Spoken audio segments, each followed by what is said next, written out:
Bonsoir et bienvenue, ça vous regarde en direct, ravi de vous retrouver. Émission largement consacrée ce soir au climat. Pourquoi l'écologie ne pèse pas davantage dans la campagne? Notre grand témoin est un infatigable lanceur d'alerte. Cela fait des années qu'il explique que nos sociétés fondées sur les énergies fossiles sont condamnées. Il est ingénieur, membre du Haut Conseil pour le climat. Ses conférences sont suivies par des centaines de milliers de personnes. Jean-Marc Jancovici est avec nous ce soir. Avec lui, nous allons passer au crible les programmes pour le climat nucléaire, énergie renouvelable, rénovation thermique des bâtiments. Qui propose quoi et à quelle échéance? Quel candidat est le plus crédible pour respecter les accords de Paris? Grand débat avec leurs représentants respectifs sur ce plateau ce soir. Enfin, nous retrouverons nos affranchis pour leur parti pris. Ce soir, Richard Verly revient sur la crise ukrainienne et ce rêve que font certains de voir l'Ukraine devenir un pays neutre comme la Suisse.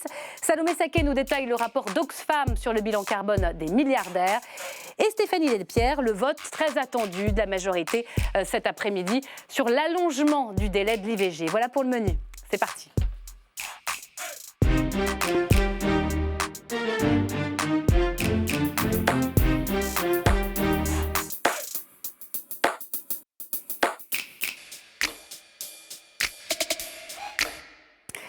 Et bienvenue à vous, chers téléspectateurs. Merci d'être au rendez-vous. Bonsoir, Jean-Marc Jancovici. Bonsoir. C'est un plaisir de vous accueillir. Vous êtes l'une des grandes figures de l'écologie en France. On est à 45 jours du premier tour et l'écologie n'est toujours pas au cœur de cette campagne. Vous nous direz comment vous expliquez cela, malgré les attentes des Français. C'est l'une des priorités des Français. Vous publiez avec le laboratoire d'idées de Shift Project un plan de transformation de l'économie française et une stratégie pour sortir des fossiles, des énergies fossiles, tout en permettant à chacun de trouver un emploi. Vaste programme. Évidemment, contribution au débat présidentiel. On va en parler longuement tout à l'heure. C'est chez Odile Jacob. Bonsoir Delphine Batho. Bonsoir. Et merci d'être avec nous. Vous êtes la porte-parole de Yannick Jadot. Vous allez débattre avec Jean-Marc Jancovici dans la deuxième partie de cette émission. Mais d'abord, pour ceux qui ne vous connaîtraient pas encore, votre portrait, Qui ne connaîtrait pas Jean-Marc c'est Blacko Jancovici. qui s'y colle, si j'ai bien compris. Stéphane Blakowski, tout de suite.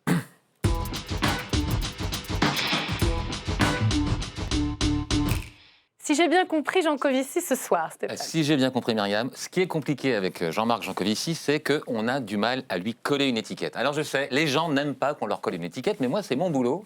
Je colle une étiquette sur les invités en début d'émission de manière à ce que les clients éventuels qui passeraient devant la vitrine de notre petite boutique se disent Ah bah Jancovici, je vois grâce à l'étiquette un peu qui c'est. Quoi. Alors pourquoi c'est si compliqué avec Jean-Marc Jancovici? Ah bah, je vais vous dire, le problème c'est que trop d'étiquettes tue l'étiquette. Oui, c'est comme ça sur l'étiquette. C'est-à-dire que moi au départ je lui collais l'étiquette de polytechnicien, ça permettait de montrer qu'il avait quand même une solide culture scientifique, on voyait un peu à qui on avait affaire, mais c'est pas suffisant. Il faudrait aussi dire que c'est l'étiquette de l'inventeur. C'est quand même lui qui a mis au point la méthode pour calculer le bilan carbone au début des années 2000. Mais là aussi c'est réducteur. Il faut aussi dire que l'étiquette d'entrepreneur lui convient bien, puisque maintenant qu'il a la méthode, il a aussi fondé une entreprise de conseil où il vend des conseils aux entreprises justement pour réduire leur bilan carbone. Puis alors des étiquettes, j'en ai encore plein les mains. Là, j'ai mon étiquette d'enseignant, mon étiquette de conférencier à succès, des millions de vues sur Internet, même étiquette d'auteur à BD. À succès, encore une fois, assez classe. Vous voyez, Le Monde sans fin, dessiné avec Christophe Blain, qui avait dessiné Quai d'Orsay. Je recommande la lecture, on apprend énormément de choses. Bref, trop d'étiquettes, à la fin, on ne sait plus trop où on en est, en fait. Et sur le plan politique, une étiquette est-elle collable?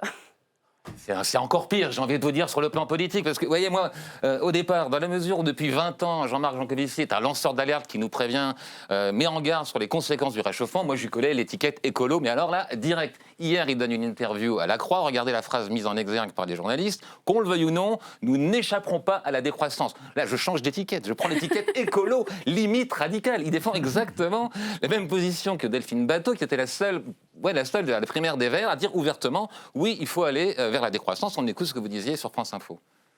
La planète a des limites physiques. C'est un constat qu'il faut faire et nous sommes dans une situation d'urgence absolue et il n'y a aucun chemin sérieux, aucun chemin crédible de lutte contre le réchauffement climatique en poursuivant avec la boussole de l'obsession pour la croissance économique. Voilà, vous l'avez collé, votre étiquette. Alors oui, mais en fait, non. Non, parce qu'elle ne colle pas, cette étiquette, je vais vous dire. C'est-à-dire que quand quelqu'un a l'étiquette écolo, normalement, il est censé être à fond pour les énergies renouvelables et contre le nucléaire. Ça, c'est en tout cas la position officielle du candidat officiel des écologistes à la présidentielle. On écoute Yannick Jadot. Moi, je suis anti-nucléaire parce qu'un réacteur, ça peut nous péter à la figure. Rappelons-nous Fukushima, ce sont des déchets, c'est une énergie de plus en plus chère. C'est là que l'étiquette écolo, elle colle pas, parce que Jean-Marc Jancovici, il pense exactement le contraire. Non seulement il est pour la construction de nouveaux réacteurs, mais en plus le nucléaire, ça ne lui fait absolument pas peur, comme il le rappelait la dernière fois sur les matinales de France Culture. On écoute. Si on me donne le choix entre habiter à Fukushima et habiter à côté d'une usine chimique ou à côté d'une autoroute ou à côté d'une centrale à charbon, je vais habiter à Fukushima sans hésiter une seconde. Et donc il n'ira pas habiter avec Annick Jadot, vous pensez bien. Hein, ça veut dire quoi? Ça veut dire que finalement, en plaidant pour le nucléaire, il serait plus proche d'Emmanuel Macron? C'est vrai que ça correspond à la programme annoncé par Macron de lancer la construction de 6 nouveaux réacteurs. D'ailleurs, c'est ce que recommandent Jean-Marc Jancovici et ceux qui réfléchissent avec lui dans le Shift Project. Mais là non plus, on ne peut pas coller l'étiquette macroniste. Ça ne va pas, parce que comme on l'a dit au départ, il défend l'idée de décroissance, ou en tout cas de sobriété, de réduire la production, la consommation. Sobriété joyeuse même, j'ai lu. Ouais, mais alors ça ne colle pas du tout avec la ligne du président Macron. On rappelle sa position. Si nous disions collectivement, pour réussir ce défi écologique, il faut moins travailler, moins produire. J'aurais une réponse simple alors à vous apporter. Je vous dirais en bonne foi, si nous produisons moins et nous travaillons moins, nous ne pourrons plus financer le modèle social qui est le nôtre. Un modèle de décroissance, c'est un modèle de décroissance aussi de notre modèle social. Alors oui, en fait, il est là le dilemme. C'est faut-il sauver la planète ou sauver notre modèle social? Donc les représentants des grands partis vont arriver, ils vont dire pas de problème, nous on va sauver les deux, c'est quand même le mieux. Sauf que ce que dit Jean-Marc Jancovici, c'est que non, ça c'est pas possible. Pour sauver la planète, il faut nécessairement se serrer la ceinture, mais tout le monde, même les classes populaires. Et donc évidemment, ça c'est le genre de proposition un peu difficile à entendre dans une campagne électorale. Merci beaucoup Stéphane. On va reprendre un peu point par point. Déjà, inclassable, ça vous convient? Oui, enfin moi ça ne me gêne pas plus que ça, parce que moi je ne cherche pas particulièrement à me classer moi-même. Ouais. Et vous engagez en politique jamais non plus? Donc j'ai envie de dire c'est le problème des autres beaucoup plus que le mien. Écologiste, jamais? Au sens politique du terme, vous n'avez jamais pensé à vous engager? C'est pas mon métier. Aujourd'hui, alors je pense que je fais de la politique là où je suis. Ouais. Ma conception, enfin ou plus exactement ma vision de la politique, c'est qu'on peut contribuer au débat public, donc faire de la politique à partir de positions autres que la position d'élu. Donc ce n'est pas du tout une manière de dire que le métier d'élu n'est pas un métier respectable, c'est juste une manière de dire que le débat politique ne leur est pas réservé. Donc là où je suis, à la tête du Shift Project, par exemple, je contribue au débat politique. Du reste, le livre que vous avez juste à côté de vous, je peux parfois le qualifier de manière un peu taquine de programme en marque blanche. Oui. Donc c'est tout à fait de la politique, mais ça n'est pas à partir d'un rôle d'élu, encore une fois, qui n'est pas mon métier. Vous faites aussi énormément de pédagogie, vous avez un talent de vulgarisateur. Il faut reconnaître que voilà, ces questions environnementales, elles sont complexes et souvent arides. Elles demandent de se documenter. Tout le monde n'a pas votre culture scientifique. Est-ce que vous avez l'impression qu'aujourd'hui, l'urgence climatique, je pense qu'il y a une prise de conscience, mais est-ce qu'ils sont compris, ces enjeux-là, aujourd'hui, sur le fond ? Mal. En fait, une des difficultés aujourd'hui dans la pédagogie, c'est que beaucoup de monde confond en avoir souvent entendu parler et avoir bien compris de quoi il retourne.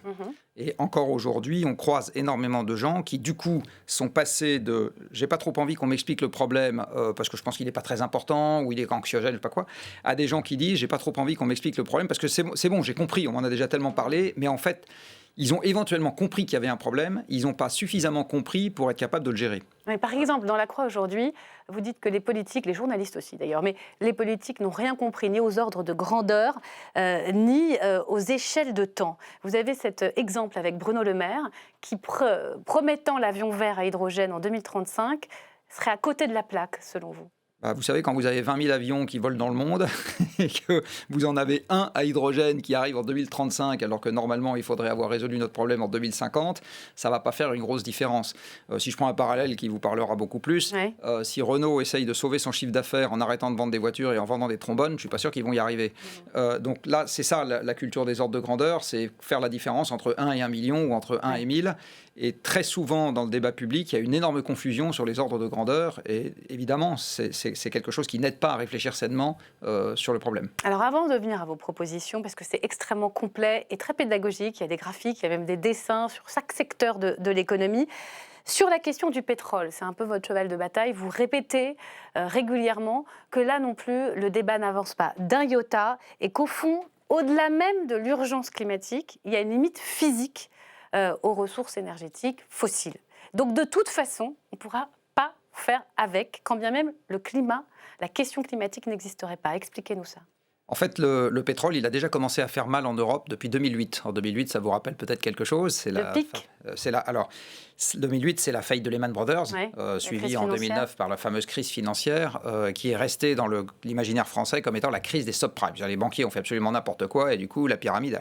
Certes, les banquiers ont fait n'importe quoi, mais ça n'a pas été suffisant pour que la pyramide s'effondre. En fait, le déclencheur conjoncturel, ça a été le pic de production dans le monde en 2008, pétrole, qui a contribué, qui a fait qu'il y a eu dans les pays de l'OCDE un ralentissement très net, ou en fait une absence de croissance quasiment. Ce qui a, dans le système financier américain, empêché les ménages de continuer à financer leur train de vie avec la hausse du prix des actifs, c'est-à-dire la hausse du prix de l'immobilier, comme ils le faisaient avant, et du coup, le truc s'est un peu détricoté. Mais le déclencheur conjoncturel, ça a été... Et depuis cette époque-là, l'approvisionnement pétrolier européen baisse. Il est un peu remonté entre 2014 et 2018 à la faveur du pétrole de schiste américain, mais sinon, globalement, il est en baisse tendancielle. Et c'est ça qui est la cause première on peut appeler ça un effondrement, ou en tout cas de la très forte contraction économique en Italie, en Espagne, en France, pour partie. Donc le pétrole, la baisse subie de l'approvisionnement pétrolier est déjà à l'œuvre. Donc c'est une réalité physique, et c'est pareil pour le gaz, c'est pareil pour le charbon. Les urbains bien payés de centre-ville que nous sommes, ne s'en rendent pas compte, mais c'est déjà en train de faire mal dans le pays aussi. Et là, on n'a pas le choix. C'est-à-dire qu'on peut dire qu'on n'aime pas ça, etc. De toute façon, on est confronté au problème. Donc la seule bonne question, c'est est-ce qu'on fait les autruches ou est-ce qu'on le gère ? Mais à quel horizon temporel ? Tout de suite. C'est ce que je vous dis. Ça a commencé depuis 10 ans. La fin totale des ressources énergétiques de la planète naturelle, je veux dire. Mes enfants aussi. Et en fait, l'humanité mourra avec du pétrole. Mais la différence, c'est est-ce que vous en aurez 1 ou 1 million à ce moment-là ? Donc en fait, ce qu'il faut bien comprendre, c'est que ce qui a fait l'émergence des classes moyennes au XXe siècle, dans l'après-guerre, c'est le pétrole. Bon. Donc la contraction pétrolière, c'est quelque chose qui détricote notre société, même si on ne le veut pas. Donc il vaudrait mieux le vouloir, c'est un peu le sens du bouquin qu'on a sorti, et enfin, en tout cas le gérer. Et l'humanité mourra avec du pétrole, mais la bonne question, c'est est-ce qu'on va en avoir... Enfin, qu'est-ce qui va se passer alors qu'on en aura de moins en moins ? La bonne question est celle du moins en moins. Oui, parce que vous décrivez au fond notre emprise, notre dépendance au pétrole comme une forme de drogue. Il y en a partout. Il y en a partout. Du lever au coucher, on en retrouve, la voiture, la brosse à dents, les habits. Si aujourd'hui les villes mangent, c'est grâce au pétrole. Parce que sans pétrole, il n'y a pas de camion, et sans camion, les villes meurent de faim. Il n'y a pas de nourriture acheminée dans les villes.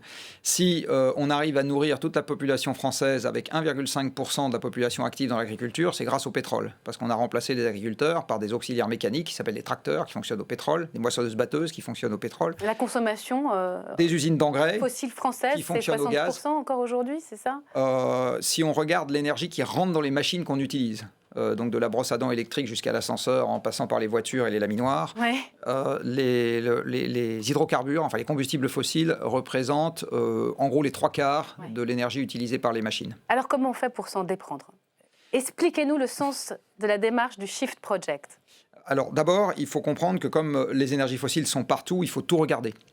Donc ça veut dire qu'il faut en parallèle regarder plein de choses en même temps, j'ai envie de dire, sans faire de la pub pour un personnage célèbre. Donc on a regardé en même temps comment il fallait s'y prendre dans la mobilité, en séparant 2 types de mobilité qui correspondent à des déterminants qui n'ont rien à voir, qui est la mobilité du quotidien, celle pour aller travailler, pour aller chercher les enfants à l'école, pour aller faire les courses, et la mobilité longue distance, qui est essentiellement une mobilité de loisir. L'avion. La voiture. La voiture aussi. La mobilité longue distance en voiture est essentiellement une mobilité de loisir. Week-end, vacances, etc. Le train aussi, du reste, beaucoup. Donc on a regardé ça, on a regardé le fret, on a regardé la production industrielle, on a regardé l'agriculture, on a regardé des secteurs qui sont des secteurs plus transversaux, la culture ou la santé, on a regardé l'administration publique, enfin voilà, on a regardé un certain nombre de secteurs, et dans chacun des secteurs, on a commencé à tracer une voie, c'est-à-dire à dire, voilà dans les grandes directions dans lesquelles il faut partir, et dans un certain nombre de cas de figure, on était déjà même capable de proposer des mesures opérationnelles. Donnez-nous des exemples. Par exemple, en ce qui concerne le trafic aérien, nous pensons qu'il faut que le trafic baisse, malgré l'avion à hydrogène, l'amélioration, etc.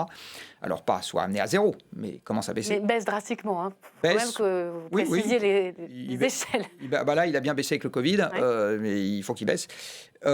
Et pour ça, la proposition qu'on fait, c'est de limiter les créneaux de décollage et d'atterrissage dans les aéroports français. Donc on ne propose pas de taxer le carburant, parce que ça, on est parti pour, comme c'est un truc qui doit se gérer au niveau international, on est parti pour des siècles. Mais ce qui est à la main du gouvernement français, puisque là, c'est un plan pour l'économie française, donc on s'est limité à ce qui était à la main du gouvernement. On ne veut pas d'échappatoire qui soit « Ah mais ça dépend pas de moi, ça dépend de l'Europe, ça dépend du monde, ça dépend de je sais pas quoi, de la finance mondialisée. » Non, nous, on a regardé que des trucs qui étaient à la main du gouvernement français. Ouais. Et par exemple, gérer les autorisations de décollage et d'atterrissage en France, ça, c'est à la main du gouvernement. J'ai regardé, vous ne l'avez pas chiffré. Ce qui est intéressant, c'est que, en gros, vous essayez en parallèle d'éviter un chômage de masse, parce que les gens ont peur de ça. Donc, c'est vous normal. fléchez, ce qui est absolument normal, bien sûr. Pour moi, mais vous ne chiffrez pas, parce qu'il y a quand même cette question-là du financement d'une telle transition. Alors, on prend le problème dans l'autre sens. C'est-à-dire qu'aujourd'hui, on a considéré que la physique allait toujours s'adapter à l'économie. Donc, je veux, il y a l'argent, et du coup, j'aurai. Nous, on prend le problème à l'envers. Nous, on dit, pour qu'on arrive à faire quelque chose, il faut qu'on ait les ressources physiques pour faire et les compétences pour faire. Et donc, les deux facteurs limitants qu'on a regardés, ce n'est pas des facteurs monétaires ou budgétaires, c'est des facteurs de ressources physiques, donc des trucs qui se mesurent en mètres carrés, en tonnes, en litres, etc. Et du métal, de l'espace au sol, de l'énergie, des litres de pétrole, enfin des trucs comme ça. Et les compétences, parce que ce qui est nécessaire pour aller vite dans la transformation de la société, c'est des gens qui savent faire. Et vous ne transformez pas instantanément un prof d'anglais en permaculteur, et vous ne transformez pas instantanément quelqu'un qui sait faire voler en avion en quelqu'un qui sait rénover une maison. Pas les mêmes compétences. Donc la limite vraiment qu'on a regardée de très très près, c'est celle des compétences et celle des ressources physiques. Et ce qu'on dit, c'est que si on arrive à décrire la façon dont les choses doivent physiquement se passer, alors seulement on peut commencer la discussion sur le plan économique. Et en fait, c'est dans cet ordre-là qu'on a envie de mettre les choses. À l'échelle globale, c'est 5% de réduction des émissions de gaz à effet de serre par an. Je veux bien que ceux qui nous regardent comprennent. Oui. Ça veut dire 2020 en permanence, c'est-à-dire c'est exactement les échelles d'une pandémie où tout est à l'arrêt. Les voitures, les avions, les commerces, quasiment. On a continué à manger, on a continué à se faire livrer, on a continué à se chauffer, on a continué à faire tourner les laminoirs. Donc c'est pas vrai, tout n'était pas à l'arrêt. On a mis un certain nombre de choses à l'arrêt. Oui. Non, mais est-ce que c'est réaliste ? Les hôtels ont été à l'arrêt. Est-ce que le remède n'est pas pire que le mal, Jean-Marc Jancovici ? Il n'y a pas de troisième voie, je le redis. Donc la chose très désagréable qu'il faut bien avoir en tête, c'est que la décroissance de l'approvisionnement énergétique fossile, on n'y coupera pas, parce que la planète est finie. Donc on le gère ou on le subit. L'expérience et l'histoire montrent qu'à partir du moment où on le subit, ça se passe au travers de crises. Vous savez, quand la situation est instable, quand les choses se mettent en tension... Qu'est-ce qui se passe concrètement si on ne fait pas ? Alors, quand les choses se mettent en tension, je ne suis pas Madame Soleil, mais je vais quand même... oui, mais il faut qu'on figure les choses. Oui. Quand les choses commencent à se mettre en tension, en fait, c'est un peu comme la tectonique des plaques. Vous voyez, la tectonique des plaques, vous savez là où sont les points de tension, et vous savez où ça va finir par exploser, mais vous ne savez pas quand, et vous ne savez pas avec quelle intensité. Eh bien, dans une société qui se régule par la contrainte subie et non gérée, c'est exactement le même genre de dynamique. C'est-à-dire que vous avez des choses qui se mettent en tension, puis de temps en temps, ça pète. Et vous ne savez pas exactement où et vous ne savez pas exactement quand, mais au moment où ça arrive, ça vous fait beaucoup plus mal que si vous l'aviez géré. Donc le discours du président qui vous dit, au gros, il faut compter sur le progrès technique, il faut continuer à produire, il faut faire de l'innovation, et surtout pas de décroissance, parce que c'est les amis, c'est la lampe à huile, qu'est-ce que vous lui répondez ? Je lui réponds qu'il est mal informé sur les indicateurs qu'il devrait suivre. Si on regarde aujourd'hui les tonnes qui sont chargées dans les camions en Europe, il y en a moins qu'en 2007.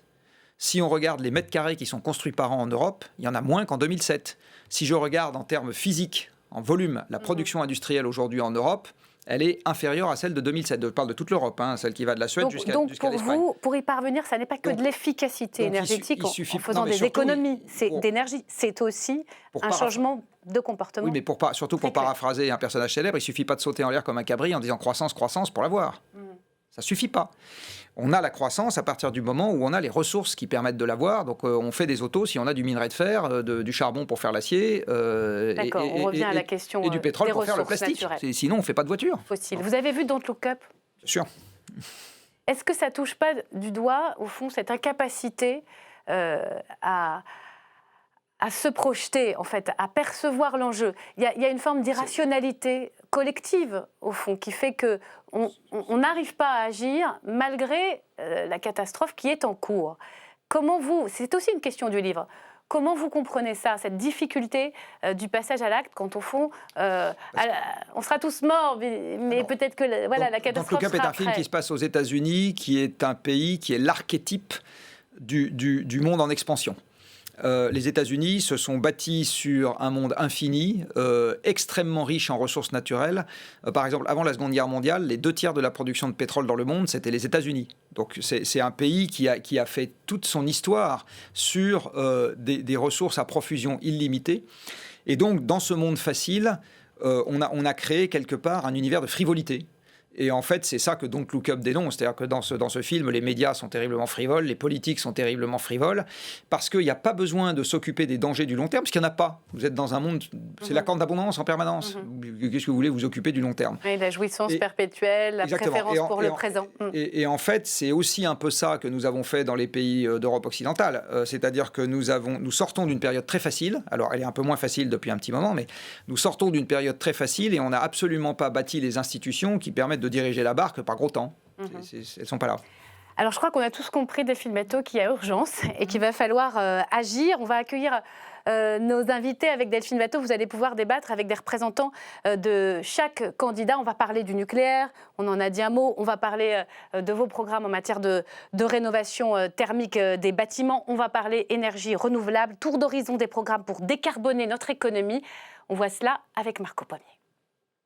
C'était il y a 2 semaines, le président toujours pas candidat présentait sa stratégie énergétique pour la France. Doublement de la production d'énergie renouvelable à horizon 2030, mais surtout relance du chantier du nucléaire. Ce que nous avons à bâtir aujourd'hui, parce que c'est le bon moment, parce que c'est ce qu'il faut pour notre nation et parce que les conditions sont maintenant réunies, c'est la renaissance du nucléaire français. Prolongement de la durée de vie des réacteurs au-delà de 50 ans, construction de 6 nouveaux EPR d'ici 2030, complétés par des SMR, des petits réacteurs modulaires. Pourtant, le chef de l'État n'a pas toujours défendu l'atome, un virage raillé par Valérie Pécresse. Mais si la candidate des Républicains s'oppose à la fermeture de 12 réacteurs d'ici 2035, elle prône, comme Emmanuel Macron, le en même temps. Moi, j'avance sur 2 pieds. J'avance sur le pied des renouvelables et sur le pied du nucléaire. Renouvelables et nucléaire, un mix énergétique défendu par Fabien Roussel. Le candidat communiste mise sur les centrales et l'hydroélectrique. Une stratégie énergétique qui passe aussi par la mise en place d'un établissement public de l'électricité et du gaz. Nationaliser à 100% EDF, qui est déjà détenu à 84% par l'État, et nationaliser Engie, pour pouvoir avoir la maîtrise de la distribution du gaz. Et donc retrouver un grand opérateur de l'électricité et du gaz, de l'énergie en France. Fabien Roussel qui se démarque à gauche sur le nucléaire, car la plupart des candidats veulent en sortir, mais le calendrier diffère. 2045 pour Jean-Luc Mélenchon, pas avant 2050 pour Anne Hidalgo. Yannick Jadot, lui, entend arrêter 10 réacteurs d'ici 2035. Si on veut réduire le prix de l'énergie aujourd'hui, c'est pas d'investir sur un nucléaire qui est de plus en plus cher, c'est d'investir sur des énergies renouvelables qui sont de moins en moins chères. Pour compenser le nucléaire, le candidat écologiste veut installer 3000 éoliennes. Yannick Jadot, Jean-Luc Mélenchon et Anne Hidalgo, 3 candidats qui visent le 100% renouvelable. Hors de question pour Éric Zemmour et Marine Le Pen. Eux s'affichent pro-nucléaire et contre les éoliennes. Ils veulent mettre fin à tous les projets. Moi, je dis, on arrête l'éolien sur terre, en mer. J'ai vu les pêcheurs de Saint-Brieuc qui sont catastrophés. Enfin, je veux dire, il faut voir, l'éolien est une catastrophe. Éric Zemmour qui veut lancer la construction de 14 EPR d'ici 2050. Marine Le Pen, elle, en propose 6. La candidate du Rassemblement national souhaite aussi rouvrir la centrale de Fessenheim et sortir du marché européen de l'électricité. Un marché qui empêche, selon elle, de bénéficier d'une électricité à bas coût. Bonsoir Maude Bréjon et merci d'être avec nous. Vous êtes porte-parole de La République En Marche, le parti d'Emmanuel Macron. Bonsoir Yann Verling, porte-parole de Valérie Pécresse. Delphine Batho est toujours avec nous, porte-parole de Yannick Jadot. Alors on pensait commencer par le nucléaire, mais je vous avoue que sur ce plateau, des réticences parce que c'est vrai que construire des centrales, ça prend du temps et au fond, il y a urgence. Qu'est-ce qu'on peut faire dès maintenant? Un président n'est élu que pour 5 ans. Delphine Batho, en matière de rénovation thermique, on peut faire des choses, ça prend du temps aussi d'ailleurs, mais qui se voient plus rapidement qu'une nouvelle centrale. Yannick Jadot met le paquet sur la rénovation thermique des logements, 10 milliards par an. Ça veut dire que ce qui a été fait jusqu'à présent, ça n'a pas été assez fort et assez vite, MaPrimeRénov' notamment? Alors en fait, une campagne présidentielle, c'est pas pour les citoyennes et les citoyens un choix dans un catalogue de mesures. C'est d'abord un diagnostic de la situation et une vision. Donc moi, je m'inscris dans celle qui vient d'être exposée. Le plan de transformation de l'économie française, c'est un petit peu un des livres de chevet de l'équipe de campagne de Yannick Jadot, avec aussi le travail de la Convention citoyenne pour le climat, avec le document du pacte de pouvoir de vivre et bien d'autres travaux qui sont extrêmement importants. Il faut d'abord, je pense, c'est le cœur du débat, poser un diagnostic. Le diagnostic, c'est qu'on est dans un nouveau monde. Il y a une pandémie qui a mis à l'arrêt l'économie mondiale. Il y a un choc pétrolier, un choc énergétique qui a des conséquences extrêmement graves sur le pouvoir d'achat, sur la situation économique du pays. Il y a le retour de la guerre en Europe. Et il y a un lien dans tout ça, en fait. Et il y a une accélération du réchauffement climatique. Et donc, le nouveau monde appelle des nouvelles réponses qui doivent effectivement s'inscrire dans une logique de planification pour transformer notre modèle économique et pour réussir à lutter contre le réchauffement climatique, donc à diminuer notre empreinte carbone dans la justice sociale, parce que c'est ça le défi. Et effectivement, ça commence par investir dans les économies d'énergie, dans le logement. On voit bien qu'il y a une urgence sociale absolue. Et pour répondre à votre question, en fait, aujourd'hui, on est en gros à 70 000 rénovations des maisons performantes par an, là où les stratégies nationales bas carbone, etc., en promettaient 500 000. Donc, il faut effectivement un gigantesque chantier national d'investissement dans le fait d'isoler les logements. C'est bon pour l'emploi, c'est bon pour le pouvoir d'achat. Et je voulais souligner aussi dans le travail qui a été fait par le Shift Project, qu'à mes yeux, un des apports vraiment essentiels, c'est le travail qui est fait sur l'emploi. Puisqu'en fait, le travail méthodique filière par filière montre qu'au final, vouloir atteindre la neutralité carbone, ça veut dire que dans certains secteurs, le nombre d'emplois va diminuer, mais qu'on va en créer beaucoup d'autres. Et c'est au final 300 000 emplois en plus. Pas du tout les mêmes emplois parfois, pas substituables. Il y a beaucoup d'emplois qualifiés dans l'économie verte, beaucoup moins. Ce qui est intéressant, c'est cette stratégie de transformation. Et par exemple, il y a un secteur là dont on ne va pas parler ce soir, mais qui est déterminant, qui est celui de l'agriculture et de l'alimentation. Comme il y a le salon de l'agriculture la semaine prochaine, je le dis, parce que c'est vraiment un des leviers aussi extrêmement importants. Le logement, les transports, l'alimentation, c'est les 3 piliers. Le logement, on y va, Maud Bréjon. C'est important parce que c'est vrai que construire une centrale, on va en parler, mais ça prend énormément de temps. Il faut avoir les reins solides financièrement. Ça coûte extrêmement cher. On ne sait même pas comment encore le mécano économique va se mettre en œuvre avec EDF. Qu'est-ce que propose la République En Marche, Emmanuel Macron? Parce que c'est vrai que là, on a une volonté politique sur la rénovation thermique. Je crois que cette volonté politique... Pour éviter le gaz, hein, évidemment. Bien sûr. C'est d'ailleurs peut-être ce qu'il faut rappeler. L'objectif premier, c'est de sortir des énergies fossiles.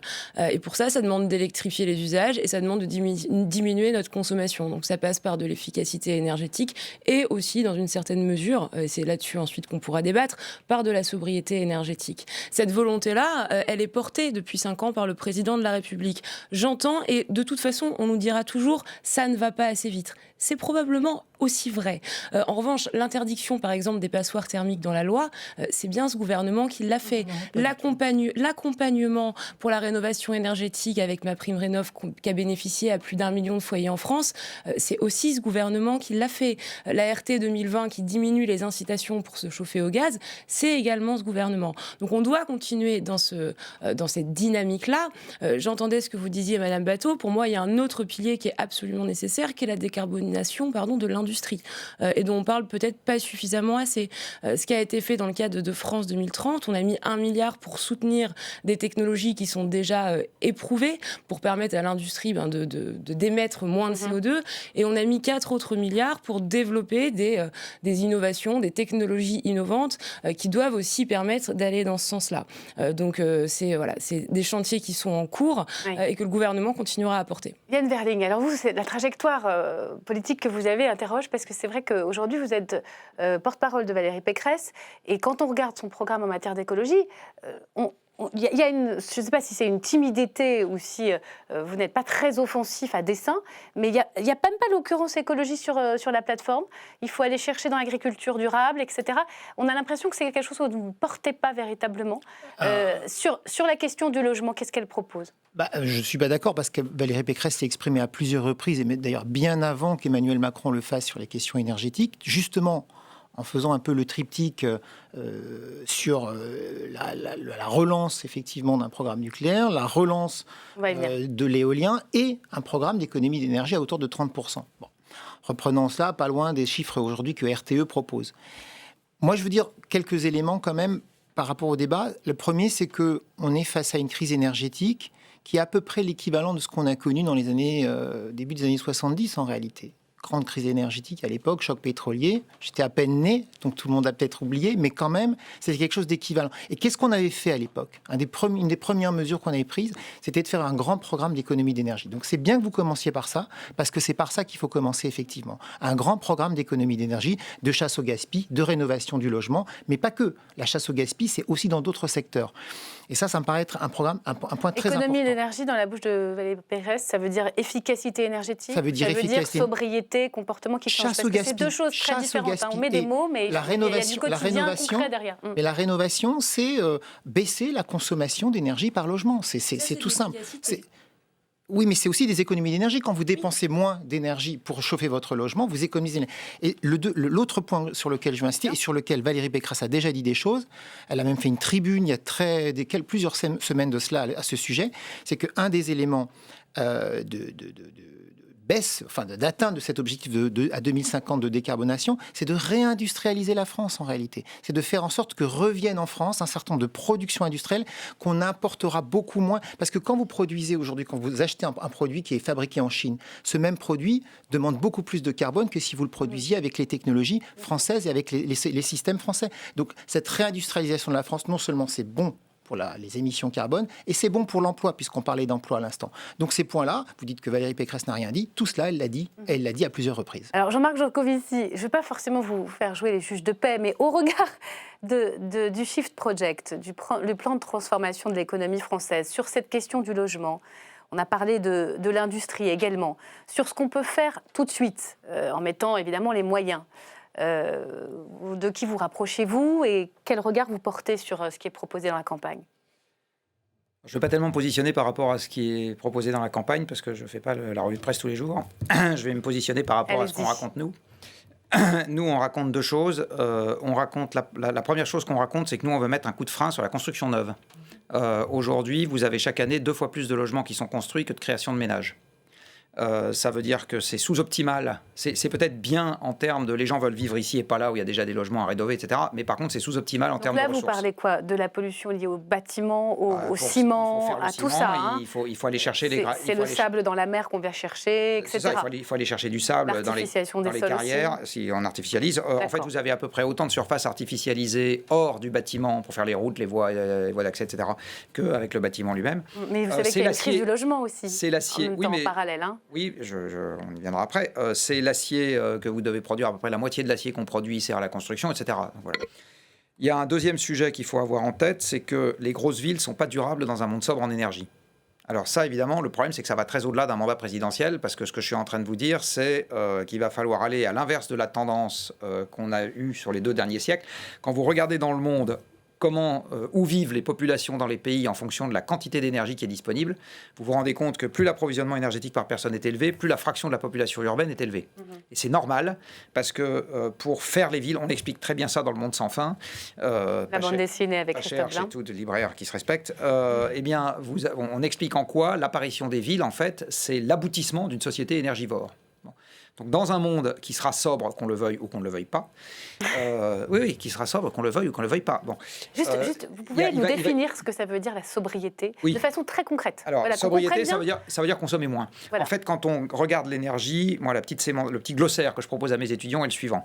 Vous avez l'efficacité, qui est je garde le même service en utilisant moins d'énergie. C'est un problème d'ingénieur. Donc j'ai la même voiture, elle va à la même vitesse, elle pèse le même poids, trop lourd du reste. Donc c'est la rénovation thermique des bâtiments, par exemple. Là, j'ai la même surface habitable, j'ai exactement les mêmes services à l'intérieur de mon logement, la même quantité de télé, de moulinette à faire la vinaigrette, etc. Et juste tout ça consomme moins d'énergie. Ça marche bien. Pardon ? À la main, ça marche bien. À la tourniquette. Pour la vinaigrette. Oui, la vinaigrette aussi, et la mayonnaise, tout ça j'y arrive. La chantilly, c'est plus difficile. Donc ça, c'est l'efficacité. Donc ça, Économie d'énergie grâce à la technologie, vous pouvez le dire Exactement. comme ça. Je ne me prive d'aucun service. Après, vous avez la sobriété qui est je change délibérément le service dont je bénéficie pour consommer moins d'énergie. Donc ça, c'est typiquement, je passe de la voiture au vélo. D'accord ? Donc j'ai plus le même service. Je peux trouver ça mieux ou moins bien, pas le sujet, j'ai plus le même. Et ça permet d'utiliser moins d'énergie. Et la pauvreté, c'est exactement la même chose, sauf qu'on ne vous a pas demandé votre avis. D'accord ? Donc la sobriété, c'est je suis acteur du changement. C'est essentiel, parce que les gens ont horreur d'être contraints et ils aiment bien avoir l'impression qu'ils maîtrisent leur destin. Donc, et là, ce que vous nous décrivez, c'est plutôt ce qui risque d'être la pauvreté. Donc on va avoir le choix entre les deux. Non, moi je suis en train de vous dire, on va avoir le choix. Le débat démocratique on va avoir le choix entre les deux. C'est-à-dire que si on refuse la sobriété, on aura la pauvreté. C'est ça que je suis en train de vous dire. Dans un monde qui se contracte sur le plan énergétique, si on n'a pas l'un, on a l'autre. On l'a déjà en fait. Donc, et aujourd'hui, comme on a refusé la sobriété, parce qu'on continue à faire des plans pour l'avenir qui sont basés sur le retour d'une croissance qui n'arrivera pas, eh bien, à ce moment, ce qui se passe, c'est que la contraction subie, elle se fait via la pauvreté, c'est-à-dire via des gens qui ont moins, mais juste, ils n'ont rien demandé à personne et ils ne trouvent pas ça drôle et ils descendent dans la rue. Donc, de toute façon, encore une fois, si on ne fait pas la sobriété, on aura la pauvreté. Oui. Mais c'est un enjeu démocratique majeur. C'est un enjeu climatique, c'est un enjeu physique, de limite, mais c'est démocratique aussi. Évidemment, ce choix-là, les citoyens doivent c'est un enjeu. Et dans le logement, je vais vous prendre un exemple de sobriété, c'est la colocation. La colocation est déjà un début de sobriété parce qu'au lieu d'avoir une cuisine par personne, vous avez une cuisine pour plusieurs jeunes. Parce que sinon, s'ils allaient louer un studio, ils auraient chacun une cuisine, une salle de bain, etc. S'ils sont en colocation, ils ont pour 3, 4 ou 5 personnes une seule cuisine, une seule salle de bain, un petit bout de couloir, etc. Oui, la colocation est un début de sobriété. Non, mais j'entends. Ça diminue très concret, je pense que les étudiants qui nous regardent ça diminue la surface habitable la par formule. personne, très concrètement. Le covoiturage, c'est aussi de la sobriété. Exactement, c'est de la sobriété, pareil. Alors, on va avancer, parce que je ne suis pas sûre que vous ayez tous... En plus, c'est que 5 ans, c'est ça qui est compliqué, un président. Donc, la question de la sobriété et la faire accepter, ça prend du temps. Sur le nucléaire, là, vous avez une différence majeure, parce qu'on voit quand même beaucoup de passerelles entre Delphine Batho et ce programme que vous proposez. C'est étonnant, on est dans un renversement d'opinion majeur. On n'a jamais vu ça à l'échelle de 5 ans. Les Français et les Européens étaient massivement opposés au nucléaire. L'urgence climatique est arrivée, la crise énergétique est arrivée, la question du pouvoir d'achat est arrivée. Aujourd'hui, une majorité de Français défend le nucléaire. Pourquoi, au fond, vous continuez à vouloir sortir du nucléaire ? Alors d'abord, si j'étais enseignante, ce que je ne suis pas du tout, et que je donnais comme devoir à des candidats à l'élection présidentielle, qu'est-ce que vous faites pour tenir compte du rapport du GIEC et pour faire moins 50% d'émissions de gaz à effet de serre d'ici 2030 ? On ramenait une copie qui explique qu'on va construire des EPR2 qui n'existent pas encore en 2045. Je mettrais 0 hors sujet. Donc, est-ce qu'on peut parler du vrai sujet ? Moi, très sincèrement... On en a parlé. Très sincèrement, j'en ai ras-le-bol du grand mensonge. C'est-à-dire qu'en fait, il y a un enjeu vital, qui est un enjeu de vie ou de mort. On a des impacts du réchauffement climatique maintenant sur notre sol. On a eu une catastrophe agricole l'année dernière sur notre sol. On a une augmentation du prix des pâtes, du prix du blé. On a une augmentation du prix de la moutarde qui est liée à l'impact du réchauffement climatique. On a une augmentation des prix de l'énergie. Et on nous sort du placard une histoire des années 70 qui est qu'on va apporter une solution en continuant à produire plus, à consommer plus et à construire des futurs réacteurs nucléaires. On pourrait vous poser la question autrement, même, parce que c'est bien compris le message. Non, c'est quand même ça le mieux. Au moment même où nous avons 13 réacteurs à l'arrêt en France, dont 5 pour des raisons de sûreté, dont 6 dans les semaines à venir pour les mêmes raisons de sûreté, et où en fait, on devrait ouvrir les yeux sur le fait que la trop grande dépendance de la France au nucléaire pour son électricité, qui n'est qu'une petite partie de l'énergie consommée, est aussi une vulnérabilité qui contribue à l'augmentation actuelle des prix de l'énergie, dans un cadre européen par ailleurs absurde, où le prix de l'électricité en Europe dépend en quelque sorte du gaz de Poutine. Donc, j'aimerais qu'on puisse discuter de cela. Au fond, vous pourriez aussi dire, je garde l'existant. Parce que vous voulez quand même fermer progressivement les centrales. Il y a deux débats différents. Vous pourriez dire au moins l'énergie est non émettrice, propre. Il y a deux débats différents. Il y a un débat sur faut-il engager la France dans la construction d'un nouveau parc nucléaire comme le propose Emmanuel Macron. La réponse est non. C'est une hérésie. C'est un fiasco industriel, l'EPR, et donc multiplier les fiascos, ça ne fera pas une réussite. Alors, ça, c'est la première chose. Et la deuxième chose, c'est le parc nucléaire existant. Voilà. Il faut développer les économies d'énergie, il faut investir dans les énergies renouvelables et diminuer le parc nucléaire existant de façon responsable dans le temps, à mesure que ces progrès sont faits. Que les échéances reculent un petit peu dans le programme de Yannick Jadot. Oui, parce qu'on est réaliste, on est pragmatique. Vous parlez de donc 2040 maintenant. Savoir si c'est 20 ans, si c'est 25 ans n'est pas la question première. C'est très clair. Le débat est ouvert sur le nucléaire. Maud Bréjon. Déjà rappeler que, je l'ai dit tout à l'heure, notre ennemi, c'est le charbon, notre ennemi, c'est le gaz, notre ennemi, c'est les énergies fossiles, et c'est plus de 60% de l'énergie consommée en France. 85% dans le monde. Donc c'est contre ça qu'on doit se battre et je pense, en tout cas j'espère que ça fait assez consensus autour de ce plateau. Quand on regarde les récents rapports notamment de RTE qui ont été publiés, une majorité des scénarios étudiés, 5 sur 6 de mémoire, montrent qu'il y a une complémentarité entre les énergies renouvelables et le nucléaire. Et moi j'aimerais qu'on sorte de cette dualité à opposer l'un et l'autre puisqu'ils ont tous les deux un avantage, c'est qu'ils n'émettent pas de CO2. Donc comment est-ce qu'on y arrive ? Il n'y a rien qui émet pas de CO2. Outre la question de l'efficacité et de la sobriété, évidemment. On développe les énergies renouvelables massivement. C'est ce qu'a annoncé le président de la République, notamment à Belfort, en se calant sur les préconisations. Avec du offshore, 50 parcs supplémentaires. Voilà, la France est quand même le seul pays d'Europe à ne pas avoir tenu ses objectifs on développe également, on développe également le nucléaire. Et on le fait en suivant deux chemins. La première, c'est d'augmenter la durée de vie des centrales nucléaires du parc actuel. On est déjà dans le cadre du projet Grand Carénage en train de passer de 40 à 50 ans. Et le président Grand Carénage, c'est la mise à niveau aux normes. Voilà, c'est l'autorisation qui est donnée, en tout cas c'est des travaux qui donnent lieu à une autorisation de l'autorité de sûreté nucléaire permettant d'augmenter la durée de fonctionnement de 10 ans. Et le président de la République a dit, bien sûr, a demandé à l'autorité de sûreté nucléaire et à l'industrie de réfléchir comment il était possible d'aller au-delà de cette période-là. Ouais. Donc je pense que c'est une bonne chose. Et puis ensuite, effectivement, il y a renouveler le parc existant, donc avec la construction de 6 à 14 EPR, fonction des études qui seront faites. Et ça doit nous permettre d'arriver, et ça il faut bien le dire, au maximum à 50% de nucléaire dans la part du mix énergétique. On ne sera plus à 70%. Ça nécessite d'ailleurs d'avoir 50% de renouvelables. Donc on est vraiment sur une complémentarité qui se traduit... On monte en puissance sur le renouvelable tout en assumant... Deux points. D'une part aussi sur le réseau, puisque le nucléaire soutient les énergies renouvelables sur le réseau. Le nucléaire est pilotable quand la seconde est intermittente. Et puis on parlait des emplois, je voudrais en dire un mot. Quand j'entends certains candidats qui disent on va remplacer le nucléaire par le renouvelable, en tout cas les emplois du nucléaire par le renouvelable, c'est faux. Ce n'est pas les mêmes compétences, ce n'est pas les mêmes qualifications, ce n'est pas les mêmes lieux c'est pas les mêmes lieux de production. Et donc derrière, c'est du déracinement pour les uns, géographique, ou c'est de la perte d'emploi pour les autres. C'est très clair. Donc on a besoin des deux. Liane Verling, le temps nous est compté. Vous êtes en phase là, ça peut arriver, hein, on n'est pas obligé de se distinguer sur tout. Pécresse, Macron, vous faites les deux, renouvelables et nucléaires, là c'est un peu similaire. Sauf qu'Emmanuel Macron n'a pas toujours eu cette position. Il a changé d'avis très récemment. Moi je vais vous dire, vous avez tout à l'heure signalé que j'avais un parcours étonnant. C'est vrai que effectivement, quand on vient d'Europe Écologie Les Verts et finalement... J'étais chez Les Verts, Europe Écologie, c'est arrivé après. Ah, pardonnez-moi. Mais peu importe. Mais ce que je vais vous dire, c'est que j'ai évolué parce que aujourd'hui, moi, je considère qu'on est dans une équation complexe à laquelle il faut quand même répondre de manière crédible. L'équation complexe, c'est que la France ne produit pas de pétrole, la France ne produit pas de gaz, nous dépendons complètement de l'étranger pour ça.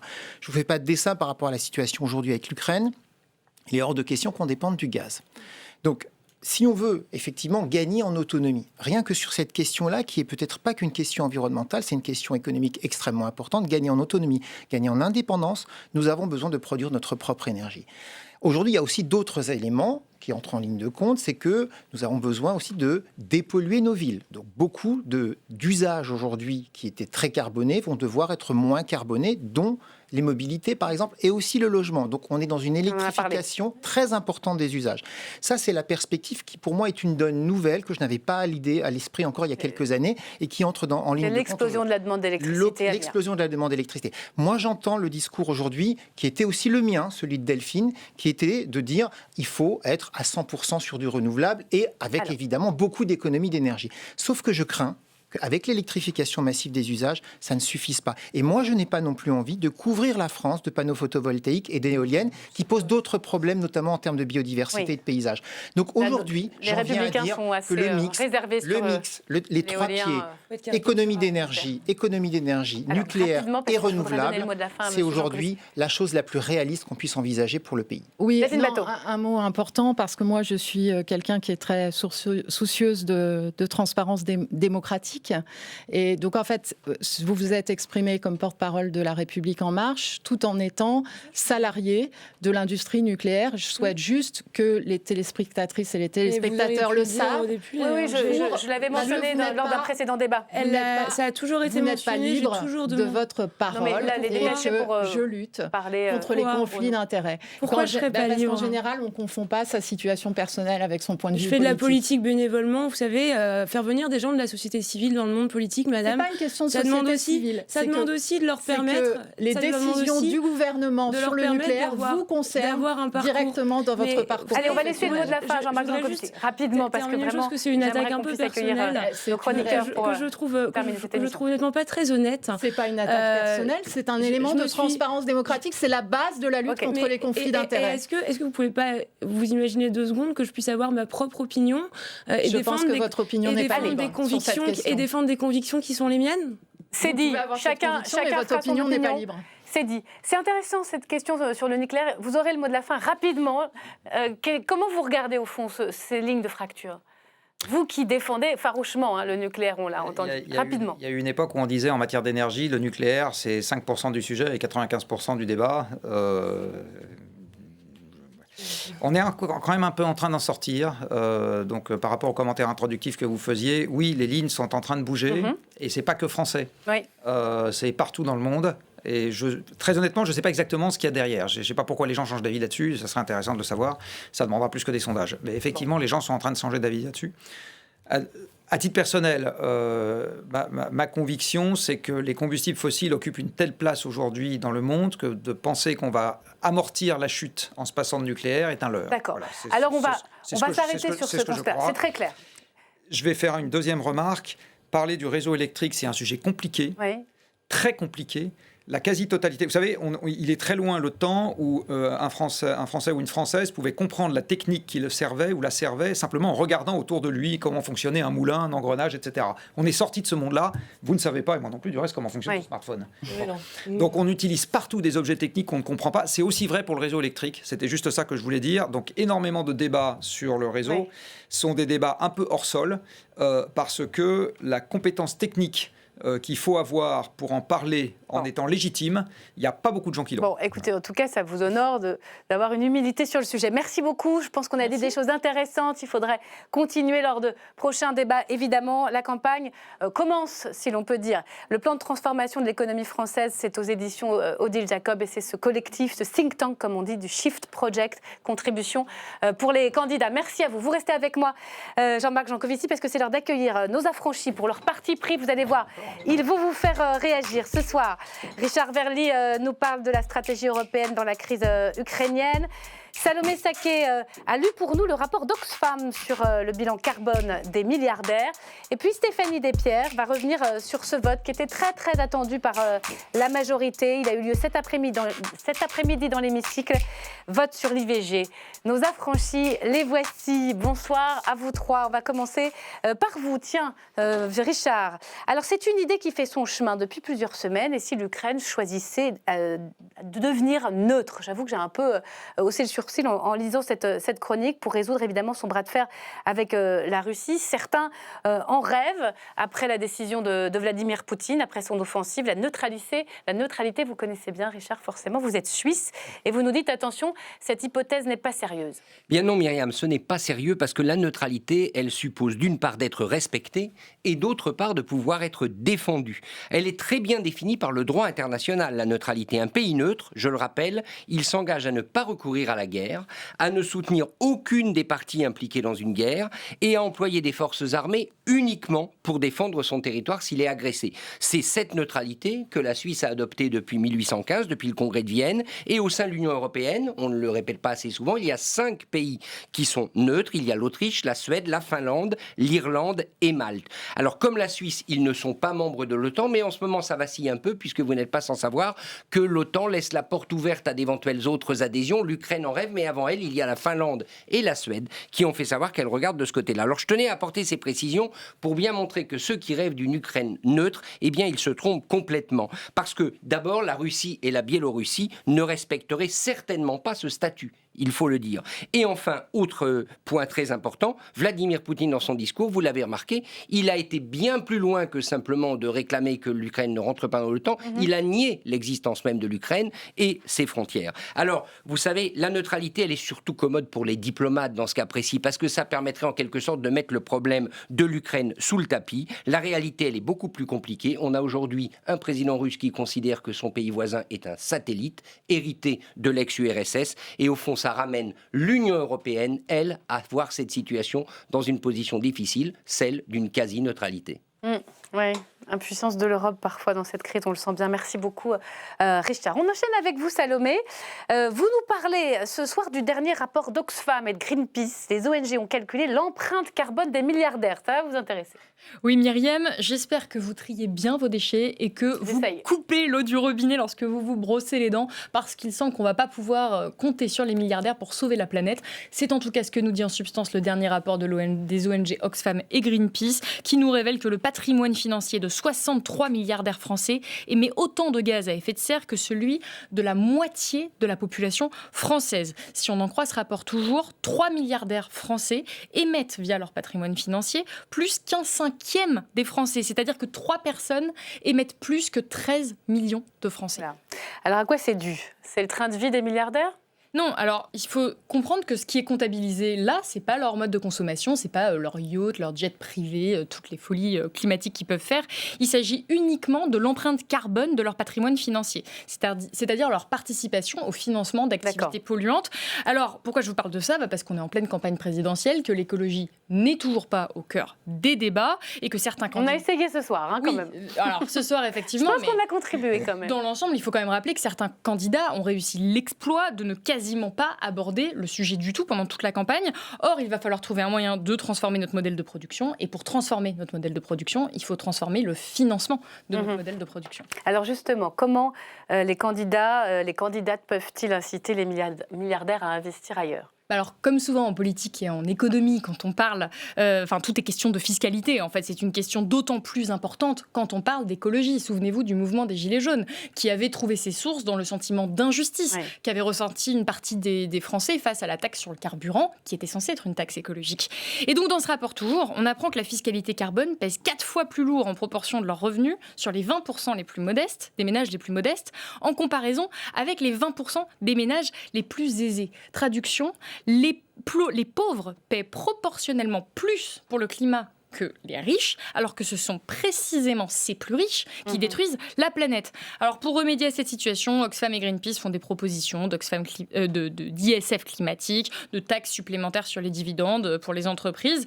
Ce sont des mesures qui sont discutables, qui sont même contestable, mais moi ce que j'aimerais c'est entendre des candidats et des candidates en discuter, nous expliquer si ce sont des bonnes idées, si ce sont des mauvaises idées, si ce sont des mauvaises idées, pourquoi ce sont des mauvaises idées, qu'est-ce qu'on met à la place. Et pour l'instant, je rappelle que le baromètre climat de l'affaire du siècle montre que le climat couvre 2,6% du temps médiatique depuis le début de cette campagne présidentielle. Je ne sais pas si on réalise ce qui se passe ici, c'est qu'on est en train de consacrer 2,6% du temps de parole d'une campagne pour parler de la plus grande catastrophe qui menace l'humanité, et ce n'est pas une exagération.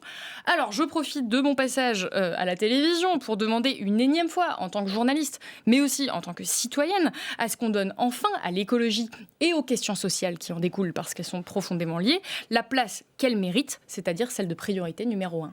C'est vrai qu'on ne vous a pas demandé, Jean-Marc Jancovici, comment vous comprenez cette quasi-absence de l'écologie dans cette campagne? Qui est responsable? Tout le monde. C'est bien le problème.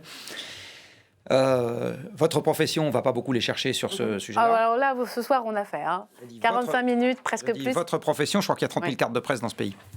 Bon. Les journalistes, les politiques aussi. Les politiques s'invitent peu sur ce terrain parce que c'est plein de choses trappes. C'est technique, on l'a vu tout à l'heure, c'est compliqué, c'est vite fait de raconter une connerie, donc pas trop. Et puis, je rappelle que gérer l'environnement, c'est gérer des limites.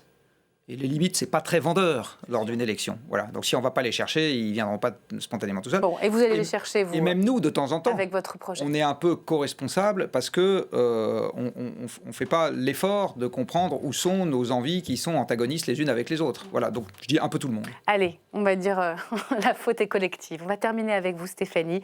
Vous nous parlez ce soir d'un vote qui était très très attendu par la majorité. Il arrive en toute fin de session parlementaire. Ce vote, il a eu lieu cet après-midi dans l'hémicycle. Il allonge le délai de recours à l'IVG. Oui, 135 voix pour, 47 contre. C'est la belle histoire de cette dernière semaine à l'Assemblée. Oubliez l'étiquette, le parti, les groupes politiques. Je sais que chacun et chacune d'entre vous qui avez participé à cette aventure que je vous ai proposée, vous avez fait fi de tout cela. Vous avez vu ce texte tel qu'il est, un texte de progrès pour les droits des femmes, pour la société tout entière, et je vous en remercie. Cette loi a été déposée par Alban Gaillot en août 2020, et elle a bien failli passer aux oubliettes. Après de multiples péripéties, c'est le groupe La République En Marche qui la remet dans le circuit parlementaire à l'automne 2021, et ce, malgré l'opposition du président de la République. Dernier acte après une énorme pression des députés marcheurs, pas franchement godillots donc dans cette affaire. Le gouvernement accepte de la remettre à l'ordre du jour du Sénat, à la surprise générale, ce qui a ouvert la voie à cette adoption définitive cet après-midi. Alors qu'est-ce qui va changer concrètement pour les femmes ? Alors le délai légal d'IVG passe de 12 à 14 semaines de grossesse, alors qu'aujourd'hui, chaque année, entre 2000 et 5000 Françaises vont avorter à l'étranger car elles ont dépassé ce délai. En revanche, et c'est le prix du compromis politique, les féministes n'ont pas réussi à faire sauter la très symbolique clause de conscience votée dans la loi Veil en 1975 et qui permet à un médecin de refuser de pratiquer une IVG. C'est une loi aussi très très politique. Et oui, parce que c'est la dernière du mandat d'Emmanuel Macron. La majorité veut-elle en faire un marqueur du quinquennat ? Non, enfin oui, enfin peut-être, répond le ministre de la Santé. On n'est pas en recherche de marqueurs, on est en recherche de progrès. J'ai rappelé en tribune lors de mon intervention un certain nombre d'avancées pour les santé des femmes, la contraception gratuite jusqu'à 25 ans révolue. On pourrait également parler de toutes les lois qui vont dans le sens de l'égalité femmes-hommes, dans l'accès au travail, je pense aussi au congé paternité qui a été doublé. Bref, cette succession de droits, d'avancées sociétales qui se sont faites parfois à bas bruit, mais qui, cumulées les unes avec les autres, à la fin d'un mandat de 5 ans, donnent le sentiment d'un vrai travail accompli. Et Christophe Castaner, le patron des marcheurs, lui a fait le service après-vente avant même le vote final de la loi. Il était ce matin en visite à la Maison des Femmes à Saint-Denis. C'est un lieu de soutien aux victimes de violences et un centre médical. Christophe Castaner avait pesé de tout son poids pour faire aboutir cette loi. Alors on lui a demandé si en pleine campagne présidentielle, c'était un signe aux électeurs de gauche. Je ne crois pas qu'un électorat de droite ou un électorat du centre ne soit pas sensible aussi aux droits des femmes.